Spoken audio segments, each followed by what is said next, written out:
Merci ma chère amie Ihsan. Alors je reprends après professeur Dali que je remercie beaucoup et je le félicite pour sa présentation très claire.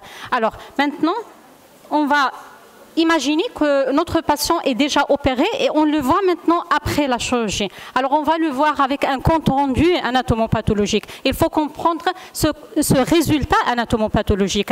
Alors c'est pourquoi on va commencer par cette nouvelle classification OMS 2022 des tumeurs thyroïdiennes. Alors dans cette classification 2022, on voit toujours qu'il y a ces tumeurs à faible risque. Ce ne sont pas des cancers, mais des tumeurs à faible risque. Alors ça inclut le fameux NIFT, ça inclut les tumeurs folliculaires de potentiel de malignité intermédiaire et puis la tumeur trabéculaire hyalinisante. Alors, dans les tumeurs malignes, nous avons les cancers différenciés avec les formes classiques, nous avons le cancer anaplasique de mauvais pronostic et puis nous avons un nouveau chapitre qui n'existait pas auparavant. Ce sont les cancers thyroïdiens de haut grade. Alors, ce sont des cancers d'agressivité intermédiaire entre les différenciés de bon pronostic et les anaplasiques de mauvais pronostic. Alors, dans ce chapitre, il y a deux entités. Il y a le carcinome peu différencié qui existait avant. Il y a aussi le carcinome différencié de haut grade qui est nouveau, qu'on ne connaissait pas et qui n'existait pas avant. Alors, si on regarde le carcinome papillaire, qui est le roi des carcinomes thyroïdiens, avec les différents sous-types, on va remarquer ici que notre microcarcinome a disparu. Il ne figure pas dans les sous-types et il n'est plus considéré comme sous-type de carcinome papillaire. On parle aujourd'hui de sous-type, on ne parle plus de variant. Alors, ça d'une part. Pourquoi il a disparu? Parce que tout simplement, on estime que ces tumeurs infracentimétriques, ce critère taille est déjà pris en considération dans la classification TNM. C'est le T1A. D'une part, et puis l'exclusion des sous-types de carcinome papillaire permet d'attribuer un autre sous-type à ces tumeurs infracentimétriques. C'est-à-dire on peut dire que le carcinome papillaire mesure 0,7 cm de sous-type cellule haute, par exemple. Alors, après, nous avons les différents sous-types. Ils sont nombreux. On n'est pas censé les connaître. Ce sont nos amis les anapathes qui doivent les connaître pour ne pas passer à côté d'une forme inhabituelle de carcinome papillaire. Par contre, on est censé connaître ces carcinomes papillaires et les sous-types réputés agressifs, parce que ça change le pronostic et ça change aussi la prise en charge thérapeutique. Alors, selon la classification OMS 2022, les plus agressifs, ce sont les carcinomes papillaires à cellules hautes, les carcinomes papillaires à cellules cylindriques et les carcinomes papillaires à cellules en clou de tapissier. Alors, maintenant, on veut résumer deux nouveautés, pas plus à retenir dans cette classification OMS 2022. Alors la première, c'est que le microcarcinome a disparu et on ne parle plus de microcarcinome et on ne va pas trouver comme ça dans un compte rendu anapathe microcarcinome papillaire. La deuxième nouveauté, c'est qu'il y a eu l'apparition de ce nouveau chapitre qui est les tumeurs différenciées de haut grade. Alors, maintenant qu'on a parlé et qu'on a confirmé la malignité, qu'on a vu le compte rendu anapathe, alors on va commencer notre prise en charge post-opératoire, qu'on va la structurer et l'organiser en 3 étapes. Alors, première étape, c'est l'évaluation de risque. C'est le risque de récidive, c'est le risque de mortalité ou de décès spécifique lié au cancer. Et puis, la deuxième étape, on va choisir quelle option thérapeutique on va proposer. Et la troisième étape, c'est qu'on va définir les modalités de suivi et de surveillance. Alors, évaluation de risque, c'est le socle de la prise en charge. C'est cette étape qui va guider tout le reste, que ce soit le traitement et que ce soit le suivi par la suite. Alors, lorsqu'on parle de risque de mortalité, la classification TNM, c'est la plus adaptée dans sa version 2017. Et puis, il nous donne ces stades de 1 à 4 en prenant en considération l'âge avec un seuil de 55 ans au lieu de 45 ans dans la version précédente. Et puis, pour le risque de rechute, nous avons la classification de l'ATA simplifiée en 3 niveaux de risque qui prend en considération la taille de la tumeur, le type histologique, l'extension ganglionnaire et la présence de métastases, en plus des génotypages s'il est disponible. Alors, un petit bémol maintenant, c'est que ce n'est pas vraiment très concordant avec la classification OMS, parce qu'on a dit qu'on ne va plus parler de microcarcinome papillaire, alors qu'on le voit le premier dans cette catégorie à bas risque. Ça d'une part. D'autre part, la définition de l'histologie agressif n'est pas la même, ça a été revu dans cette classification OMS 2022. C'est pourquoi, dans un premier temps, et pour le moment, on travaille avec ce qu'on a, avec cette classification, mais on s'attend à des modifications et des ajustements en fonction des nouvelles données. Alors, d'une manière générale, lorsqu'on parle d'un pronostic du carcinome papillaire, nos malades, on va les classer dans 80% des cas dans cette catégorie faible risque. Ceci correspond à un stade 1 et 2 de la classification TNM AGCC et ceci correspond aussi à une survie à 5 ans qui est identique à la population générale. Et lorsqu'on regarde la mortalité à 20 ans, c'est faible, c'est 1 à 2%. Tout ça, on le connaît très bien. Mais notre malade, il ne le connaît pas. Il vient avec un diagnostic de cancer. Il n'est pas censé faire la différence entre cancer du pancréas et cancer de la thyroïde. C'est pourquoi il ne faut pas oublier de bien rassurer le patient avant de passer à l'étape suivante. Alors, maintenant, et quelle que soit la stratification de risque, qu'est-ce que soit le risque, il convient de faire une évaluation post-opératoire. Ça inclut des éléments cliniques. Est-ce que le malade a présenté une complication post-opératoire, hypopara ou paralysée récurrentielle? Ça doit être vraiment très bien documenté parce que ça change notre vision de voir les choses et surtout lorsqu'on va envisager, on va penser à une reprise chirurgicale. Il est recommandé aujourd'hui aussi de faire un dosage de TG et anticorps anti-TG à 6 semaines de la chirurgie avec comme seuil institutionnel 1 nanogramme sous levothyroxine, 5 nanogrammes par ml sous stimulation par TSH recombinante et 10 après défrénation. Alors, l'échographie aussi, c'est important de la faire dans le cadre de cette évaluation post-opératoire pour voir la loge thyroïdienne. Est-ce qu'il y a un reliquat? Mesurer ce reliquat et dire est-ce que c'est normal ou pathologique et aussi pour bien étudier les aires ganglionnaires à la recherche de métastases ganglionnaires. Ça va aussi guider la décision par rapport à la chirurgie. Ici, on dispose peut-être dans les années à venir d'une étude moléculaire, ça change aussi le pronostic et la décision thérapeutique. Maintenant, pour tout ce qui est scintigraphie pré-thérapeutique, on a abandonné ça. Il n'est pas utile, il n'est pas sensible et le couple échographie thyroglobuline est beaucoup plus sensible et permet de répondre à la question. Et le bilan d'extension aussi, il n'est pas indiqué, sauf dans des situations très particulières. Alors, après cette stratification de risque, après cette évaluation, maintenant, on va parler du traitement. Notre malade est déjà opéré, mais on va se poser la question par rapport à la reprise. Est-ce qu'on doit proposer une reprise chirurgicale ou non? Est-ce qu'on va le proposer pour une irathérapie? On sait aujourd'hui qu'il n'est plus systématique. Et puis, il est thyroïdectomisé. Bien sûr, on va donner un traitement substitutif. Mais c'est quoi l'objectif de ce traitement? Est-ce qu'on veut le freiner ou tout simplement le substituer? Alors, répondre à la question de reprise.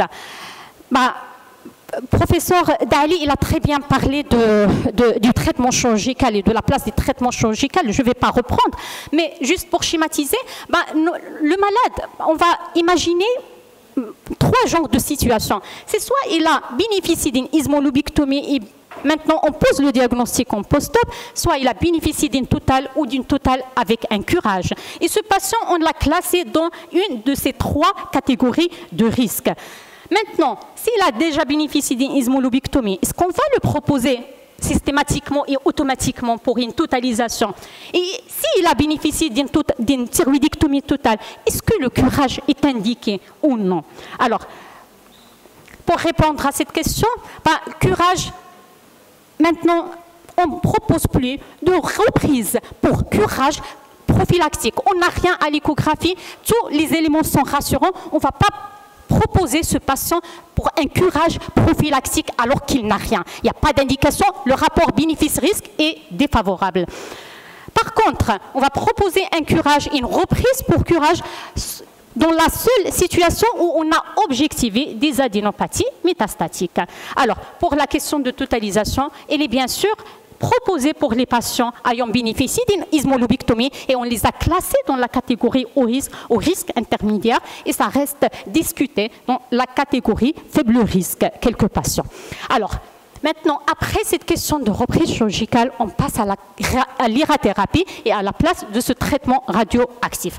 Alors, l'idée, c'est que avant de savoir est-ce qu'il est indiqué ou non, il faut répondre à la question de l'objectif. Qu'est-ce qu'on s'attend par ce traitement radioactif? Est-ce qu'on suggère qu'il y a quelques résidus physiologiques qui restent après la chirurgie et on veut détruire ces résidus physiologiques juste pour simplifier le suivi par la suite? On parle d'une ablation ou bien il y a des résidus tumoraux de petite taille qu'on veut les détruire et on parle d'un objectif adjuvant ou bien il y a des sites tumoraux carrément qui fixent l'iode et on donne dans ce cas-là l'irathérapie pour visée thérapeutique. Alors, catégorie et quelle catégorie?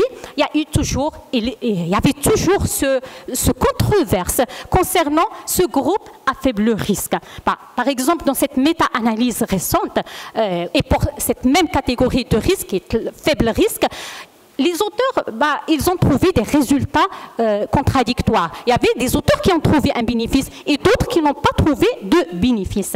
Après, nous avons cet essai contrôlé randomisé, cette étude prospective qui est réalisée chez 776 patients, toujours à faible risque, randomisés en deux groupes, avec un groupe chirurgie seule et l'autre groupe chirurgie avec irathérapie 30 millicurés sous TSH recombinante. Le critère de jugement principal était les événements carcinologiques à 3 ans et puis tout ce qui est critères secondaires, c'était les facteurs prédictifs chez les patients qui ont présenté les événements carcinologiques. Alors, le résultat, rapidement, c'est qu'il n'y a pas eu de différence entre les deux groupes. Ils sont IRA par rapport aux critères de jugement principal. Ça, d'une part. Et puis, lorsqu'on a regardé les malades qui ont présenté des événements carcinologiques, c'était certes lié à la taille de la tumeur et au taux de thyroglobuline post-opératoire. C'est pourquoi dans les recommandations de l'ETA 2022, on ne trouve pas d'indication de l'irathérapie chez les patients qui ont un carcinome différencié infracentimétrique. Et puis, dans les autres situations, c'est question de faire une évaluation individuelle, cas par cas, doser la TG et les anticorps anti-TG avec l'échographie et décider, par rapport à l'irathérapie, s'il y a une anomalie. Alors, maintenant, pour le groupe risque intermédiaire. Alors, ce groupe, il faut dire qu'il est hétérogène. Il y a un sous-groupe qui est plus à risque de l'autre groupe. Alors, ce sous-groupe, ce sont les personnes âgées, les personnes qui ont une histologie agressive et les personnes qui ont une atteinte ganglionnaire multiple ou importante ou bilatérale. Alors, dans ce cas-là, l'irathérapie, elle est indiquée et à visée adjuvante. Et puis, pour les autres cas et les autres situations, c'est encore une fois évaluation individuelle, cas par cas, en fonction de TG, anticorps anti-TG et aussi l'échographie. Alors, on passe à la catégorie au risque. Là, c'est facile, c'est consensuel, c'est formel, selon toutes les sociétés savantes, et c'est pour un objectif adjuvant et parfois aussi thérapeutique. Alors, pour la dose et les modalités, je vais passer très rapidement. 30 millicurés si on veut un objectif ablatif, 100 millicurés au moins si on vise une irathérapie adjuvante, sans voir plus de 100 si on est dans le curatif ou le palliatif. Et puis pour les modalités, c'est encore une fois en fonction de la catégorie de risque. Faible risque, c'est que la TSH recombinante. Au risque, c'est toujours le sevrage qui est indiqué. Et risque intermédiaire, le groupe hétérogène, sevrage, c'est les malades les plus à risque, chez qui on donne l'IRA à objectif adjuvant et TSH recombinante, c'est chez les autres malades, chez qui on a proposé l'IRA avec objectif adjuvant. Alors, pour le traitement hormonal chez les malades thyroïdectomisés, bien sûr, on le donne, il est toujours indiqué, mais on voit ici que l'objectif de TSH n'est pas le même. Alors, on freine aujourd'hui que les malades qui sont à haut risque. On vise un objectif moins de 0,1. Et puis, pour les autres patients classés à risque faible et intermédiaire, on se contente d'un objectif entre 0,1 et 0,5. Tout en sachant que c'est un objectif initial après traitement et c'est un objectif qu'on va ajuster par la suite en fonction de la réponse thérapeutique et aussi cet objectif peut être ajusté en fonction des comorbidités que présente notre patient, surtout les comorbidités cardiovasculaires et osseuses. Je passe à la troisième étape de la prise en charge qui est le suivi. Le suivi, il est simple, c'est clinique, c'est biologique, c'est échographique et on a abandonné tout ce qui est scintigraphie, diagnostic sous défrénation régulière, comme ça, à tour et à travers, tout ça c'est abandonné, ce n'est pas sensible. Alors, par contre, on peut faire une scintigraphie diagnostique dans le cadre du bilan d'évaluation après IRA-thérapie, 9 à 12 mois après l'IRA, chez les patients qui sont à haut risque, ou lorsqu'il y a un taux des anticorps anti-TG élevé ou anti-cinétique de hausse, ou lorsque la scintigraphie post-ERA avait montré un important reliquat qui a fixé et qui a empêché l'interprétation de la région cervico-thoracique. Alors, à partir de ces données de suivi, on peut définir déjà la réponse à ce traitement initial qu'on a proposé. Est-ce qu'on est devant une bonne réponse lorsque la TG est indétectable et l'écho est normal, ou est-ce qu'on est devant une réponse structurelle incomplète lorsqu'on est devant une anomalie à l'échographie? Et puis les autres cas, ce sont des situations où la réponse est biochimique incomplète, c'est-à-dire que le problème concerne la thyroglobuline, ou réponse indéterminée, ce sont des situations intermédiaires, écho non concluante ou TG borderline. Alors, en fonction de la réponse à ce traitement initial et en fonction de la catégorie de risque initial, on va définir et reclasser le malade et redéfinir l'objectif de TSH et les modalités de suivi. Alors, j'arrive à la conclusion et je dis pour conclure qu'il suffit de bien stratifier les patients au début et tout le reste est très bien codifié aujourd'hui. Mais on n'a pas parlé d'un traitement standard. Codifié ne veut pas dire standard. Alors, thyroïdectomie totale, curage central prophylactique, le curage central prophylactique n'est plus indiqué chez les malades à faible risque. L'iode radioactif, on a vu que ce n'est pas systématique et ce n'est pas pour tout le monde. Et le traitement freinateur prolongé aussi, ce n'est pas rien. Ce sont beaucoup de complications. C'est un effet délétère à long terme, que ce soit sur le plan osseux ou cardiaque. Du coup, c'est question d'individualiser la prise en charge et c'est question, à chaque fois on veut proposer un traitement, d'évaluer ce rapport bénéfice-risque. Parce que bénéfice en termes de carcinologie, c'est la survie et risque, il n'y a pas un traitement qui est dénué de risque. C'est-à-dire que il y a une amélioration de survie, je donne ce traitement. Pas d'amélioration de survie, je ne donne pas ce traitement. Comme ça, on va éviter, encore une fois, la iatrogénie pour un cancer qui était peut-être initialement gentil et pour un cancer qui était peut-être guéri déjà par la chirurgie. Et je vous remercie pour votre attention.